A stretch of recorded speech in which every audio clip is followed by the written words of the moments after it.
నమస్తే. డాక్టర్ సుచిత చల్లా గారు ఒక ప్యాషన్ తోటి ఈ కోర్సు చదివి ఈ రంగంలోకి వచ్చినట్లుగా అర్థమవుతుంది. ఆయుర్వేదంలో ముఖ్యంగా కంటికి సంబంధించిన వైద్యంలో పోస్ట్ గ్రాడ్యుయేషన్ చేశారు. అంతేకాకుండా ప్రొఫెషనల్లో తన స్కిల్స్ డెవలప్ చేసుకోవడం కోసం ఎక్కడెక్కడ దీనికి సంబంధించినటువంటి ఆవిష్కరణలు అవన్నీ కూడా చూస్తున్నారు. అంచేత ఆ విషయాలన్నీ కూడా డాక్టర్ గారితో అడిగి మనం తెలుసుకుందాం. డాక్టర్ గారు, మీరు ఈ మధ్యన పాండిచ్చేరి ఇలాంటి ప్లేసెస్కి వెళ్ళానని చెప్పేసి అన్నారు. అంటే మన భారతీయ వైద్య శాస్త్రం, ఆయుర్వేద వైద్య శాస్త్రం చాలా పురాతనమైందని చెప్పి మీరు వాదిస్తూ ఉంటారు. ఏంటి మీ దగ్గర ఏమైనా ఆధారాలు ఉన్నాయా? కొన్ని వివరాలు ఏమైనా చూసారా? డెఫినెట్గా. అంటే మనకి చాలా మంది, అంటే ఈ మధ్యలో మనం యూట్యూబ్స్లో చూసినా బయట చూసినా కూడా ఆయుర్వేదం అనేది సూడో సైన్స్, దీనికి ఎటువంటి బేస్ లేదు. ఆయుర్వేదంలో అసలు ట్రీట్మెంట్స్ కావచ్చు, మెడిసిన్స్ కావచ్చు పని చేస్తాయి అన్నదానికి ప్రూఫ్సే లేవు, అదొక ప్లేసిబో ఎఫెక్ట్ అని చాలామంది వాదిస్తూ ఉంటారు.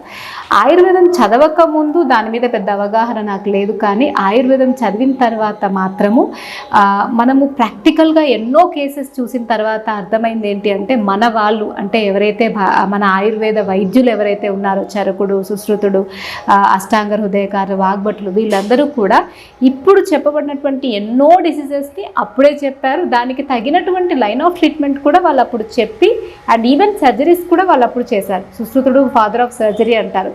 ఆయన క్యాట్రాక్ట్ అంటే కంటి గురించి మాట్లాడుకుంటే ఆయన అప్పుడు క్యాట్రాక్ట్ సర్జరీకి ఎలా వాడారో ఇప్పుడు కొంచెం అడ్వాన్స్డ్గా చేంజ్ చేసి వాడుతున్నారు తప్ప ఆ టైంలోనే ఆయన క్యాట్రాక్ట్ సర్జరీ చేశారండి. ఆ టైంలోనే ఆయన క్యాట్రాక్ట్ సర్జరీ చేశారు.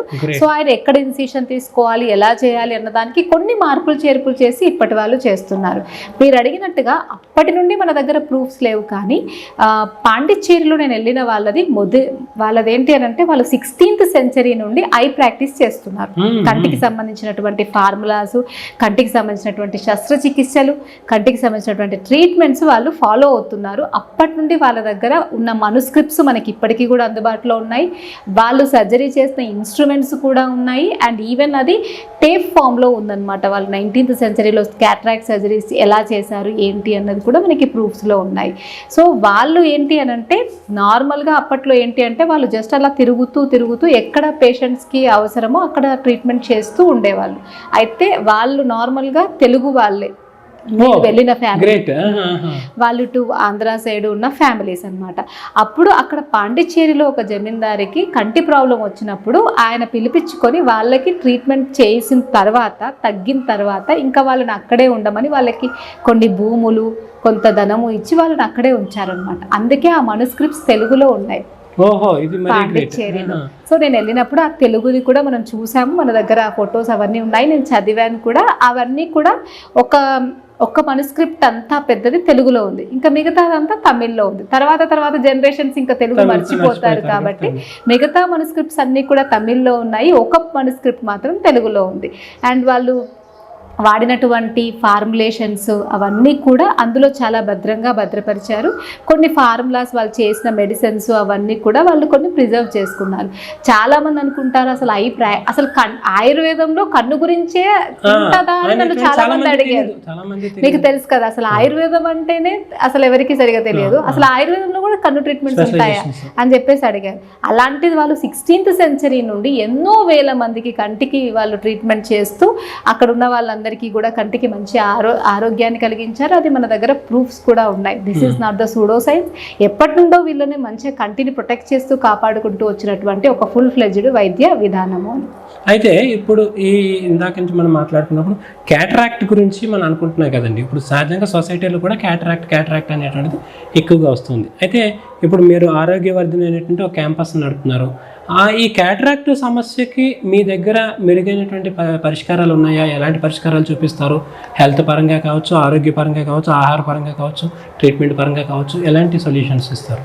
అంటే నేను ఇంతకుముందు మీకు చెప్పినట్టుగా ఏ వైద్య విధానంలో అయినా కూడా మెడిసిన్స్తో తగ్గేవి ఉంటాయి, సర్జికల్గా చేసేవి ఉంటాయి.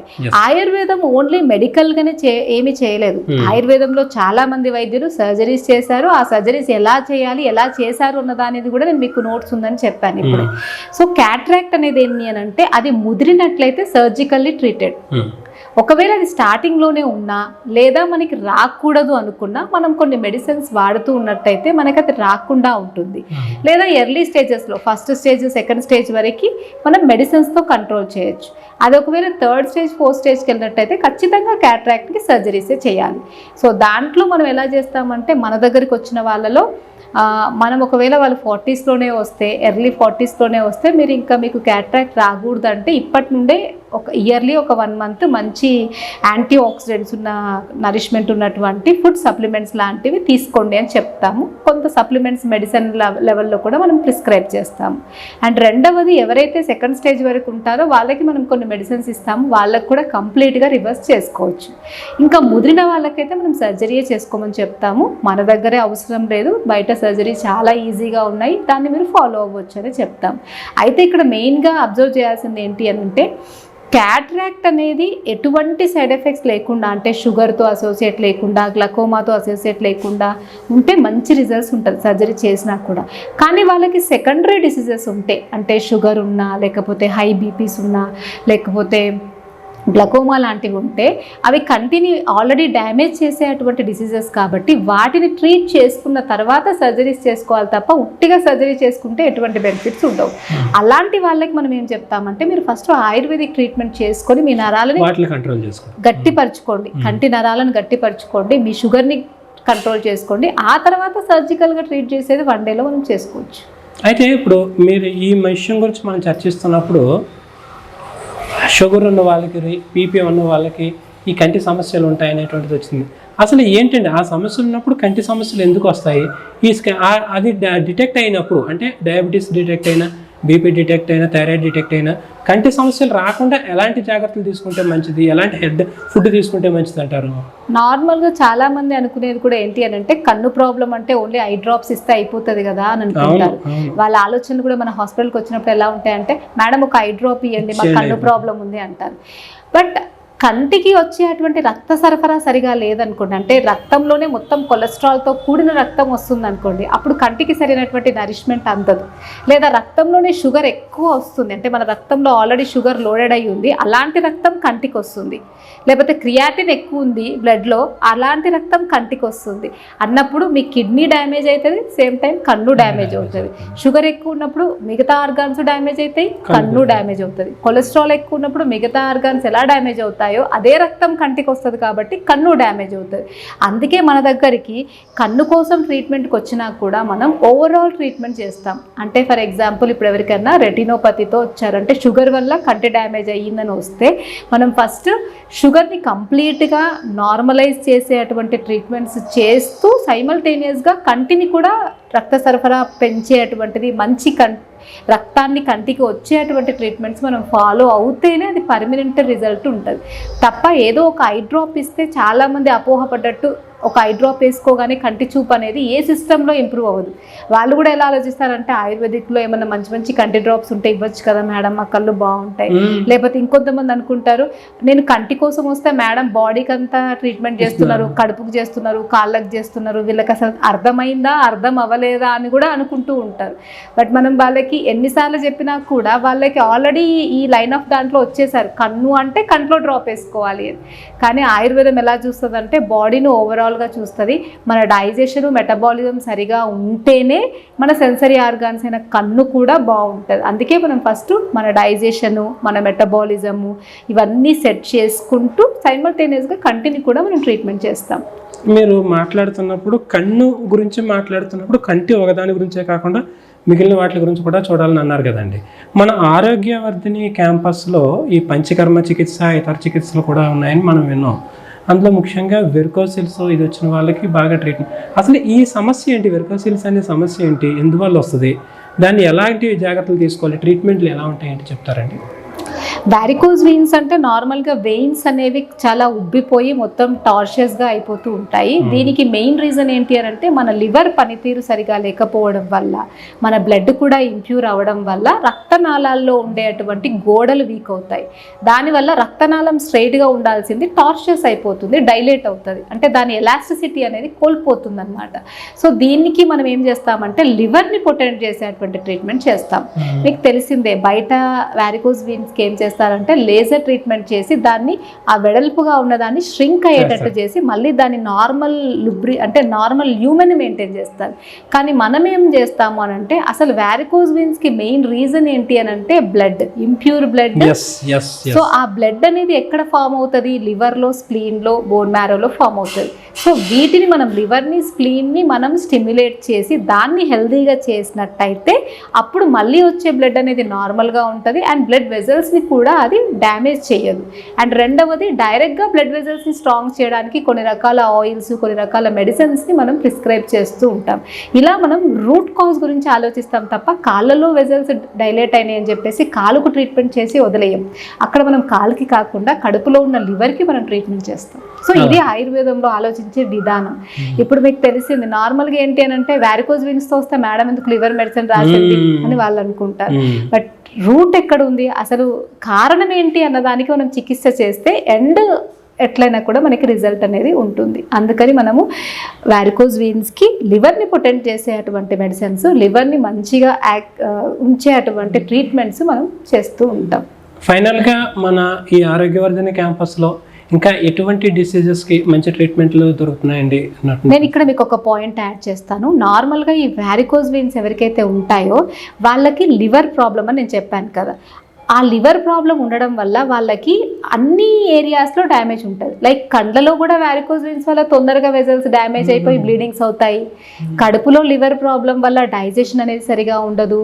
అండ్ ఈ డైలేటెడ్ వెయిన్స్ ఉండడం వల్ల కాళ్ళు బాగా లాగడము, జాయింట్స్ బాగా అరగడము, మోకాళ్ళ నొప్పులు వాళ్ళకి తొందరగా రావడము, డిస్క్ ప్రాబ్లమ్స్ తొందరగా రావడం, ఇలా మల్టిపుల్ ఏరియాస్.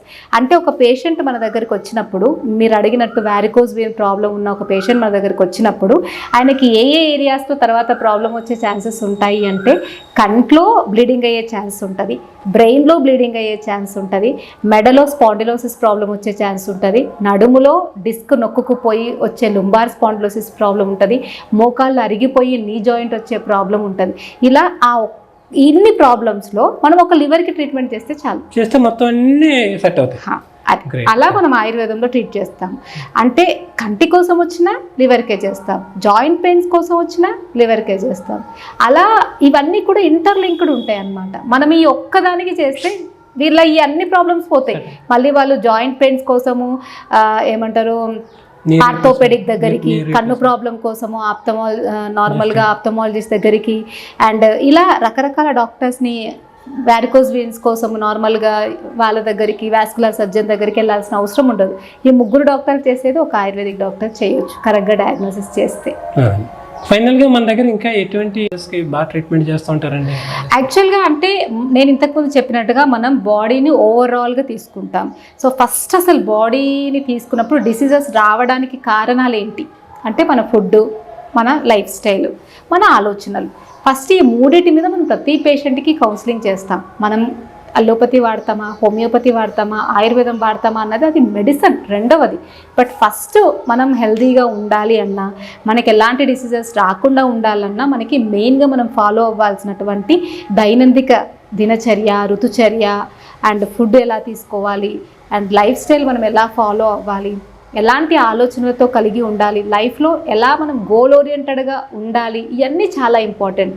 ఇవన్నిటిని నెగ్లెక్ట్ చేసి మీరు ట్రీట్మెంట్ చేస్తే దట్ షుడెంట్ బి కంప్లీటెడ్ అనమాట. సో మనం ఈ ఏరియాస్ అన్నిటిలో పేషెంట్స్కి కౌన్సిలింగ్ చేస్తూ ఆ తర్వాత పర్టికులర్ ఆర్గాన్స్కి వచ్చే అటువంటి డిసీజెస్ని మనం ట్రీట్ చేస్తాం. చాలామంది అడుగుతారు, మేడం మీరు ఆఫ్థమాలజిస్ట్ కదా, అంటే కంటికి మాత్రమే మీరు ట్రీట్ చేయాలి కదా, సో మీరెందుకు వ్యారికోజ్ వెయిన్స్కి ట్రీట్ చేస్తారు, మీరెందుకు స్పాండిలోసిస్ ప్రాబ్లం గురించి మాట్లాడతారు, మీ వీడియోస్ ఎందుకు అన్ని క్లమ్సీగా ఉంటాయి, ఛానల్ ఐ డాక్టర్ అంటే ఓన్లీ ఐ వీడియోసే ఉండాలి కదా అని కూడా చాలామంది అడుగుతూ ఉంటారు. మనం ఏంటి అంటే మీకు ఇంతకుముందు చెప్పినట్టుగా కన్ను అంటే కన్ను, మెదడు అంటే మెదడు, అలా మనం చూడము. ఓవరాల్గా మనకి ఉండేవి ఆయుర్వేదిక్లో వాత, పిత్త, కఫ అనే త్రిదోషాలు ఉంటాయి. సో ఆ దోషాస్ని మనం బ్యాలెన్స్ చేసుకుంటూ వస్తాం. ఆ దోషాస్ని బ్యాలెన్స్ చేసినప్పుడు అది ఓవరాల్ బాడీలో ఉంటాయి. ఎక్కడైనా చేయాల్సింది సేమ్, కాకపోతే మనకి కనిపించేది డిఫరెంట్ పార్ట్స్లో కనిపిస్తుంది, కానీ మనం చేయాల్సిన లైన్ ఆఫ్ ట్రీట్మెంట్ సేమ్ ఉంటుంది. కాబట్టి ఆయుర్వేదం అనేది అలా ఆలోచిస్తుంది. చాలా మంచి విషయాలు చెప్పారండి, ధన్యవాదాలు. నమస్తే అండి. Mind Media, the voice of India.